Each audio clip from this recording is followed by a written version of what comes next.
सामने एक पत्थर पड़ा है और एक पत्थर अगर एक चोट में न टूटे, बड़ा पत्थर था, हथौड़ा मारा पर पत्थर न टूटा। हमारे पास दो विकल्प। अब दोबारा बुद्धि लगाओ, क्या क्या? पहला विकल्प क्या है? हथौड़े को उठाओ, किनारे रख दो, पत्थर जाने उसका भाग्य। और दूसरा दूसरा दूसरा हाथ उठा के दूसरा, एक चोट और मारो, और तब दूसरी चोट मारी तब भी पत्थर न टूटा। फिर दूसरा विकल्प। पहला विकल्प है पत्थर को छोड़ो और हथौड़े को छोड़ो, और दूसरा विकल्प है एक चोट और मारो। तीसरी चोट मारी पत्थर न टूटा, चौथी चोट मारी पत्थर न टूटा, पांचवी चोट मारी पत्थर न टूटा, छठी चोट मारी पत्थर न टूटा, सातवीं चोट मारी पत्थर न टूटा, आठवीं चोट मारी पत्थर न टूटा, नौवीं चोट में भी पत्थर न टूटा। फिर हमारे पास दो विकल्प, छोड़ो इस माथा फोड़ी को, और दूसरा विकल्प, जिंदगी में कभी भी असफल हो जाओ तो अपना प्रयास मत छोड़ो। जिंदगी के चाबी के गुच्छे में कौन सी चाबी ऐसी निकल जाए जो भले ही अंतिम हो पर उससे ही ताला खुल जाए। और वो जो 10वीं चोट पत्थर पर पड़ रही है, कितनी चोट? 10वीं चोट। 9 चोटें बेकार गई और 10वीं चोट ने पत्थर के 2 टुकड़े कर दिए। जरा मुझे एक बात बताओ, कौन सी चोट ने पत्थर को तोड़ा? कौन सी चोट ने? कौन सी चोट ने? कौन सी चोट ने पत्थर को तोड़ा? हाँ बोलो बेटा बोलो। हैं? कितनी? 10वीं चोट ने, 9 चोट ने, हैं? सबने मिलके। ओ, तो ये आजाद चौक का मैदान किसने भरा? सबने। पहली चोट ने परिणाम न दिया, दूसरी ने परिणाम न दिया। हमें लग रहा था कि परिणाम नहीं आ रहा, पर परिणाम आ रहा था। पहली चोट ने पत्थर को थोड़ा ढीला किया, दूसरी ने और ढीला किया, तीसरी ने और ढीला किया, चौथी, पांचवी, छठी, सातवीं, आठवीं, 9वीं चोट ने पत्थर को और ढीला किया, और 10वीं चोट ने उसका परिणाम दिया। जीवन में कोई चोट बेकार नहीं जाती। एक बात समझ लो, जीवन में कोई भी चोट इंसान की बेकार नहीं जाती। अपने प्रयास और पुरुषार्थ में कभी कमी मत आने दो, कभी कमी मत आने दो, कभी कमी मत आने दो। खाली बोरी कभी खड़ी नहीं रह सकती। एक बार दिमाग में लाओ तो, खाली बोरी घर पे पड़ी है ना, खाली बोरी। खाली बोरी कभी, हाँ, लटक तो सकती है खूंटी पर और लेट सकती है जमीन पर।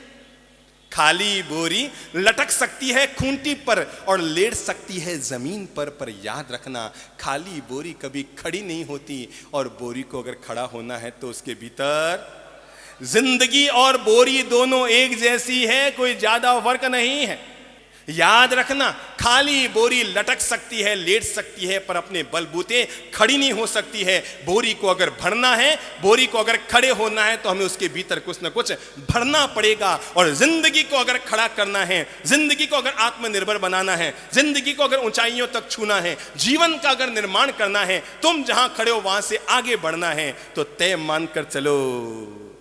आसमान तक अगर गुब्बारा पहुंचाना है तो मुंह की हवा पर्याप्त नहीं हुआ करती।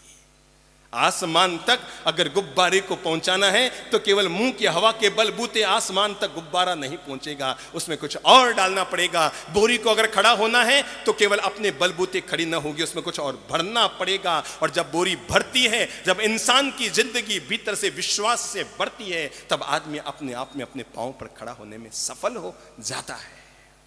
जिद करो, अपने आप के लिए जिद करो कि मुझे आगे बढ़ना है, मुझे प्रगति करनी है, मैं आगे बढ़ूंगा बढ़ूंगा बढ़ूंगा बढ़ूंगा। अपनी बुद्धि में धार लेकर आओ, अपनी बुद्धि में तेजस्विता लेकर आओ, अपने आत्मविश्वास को मजबूत करो।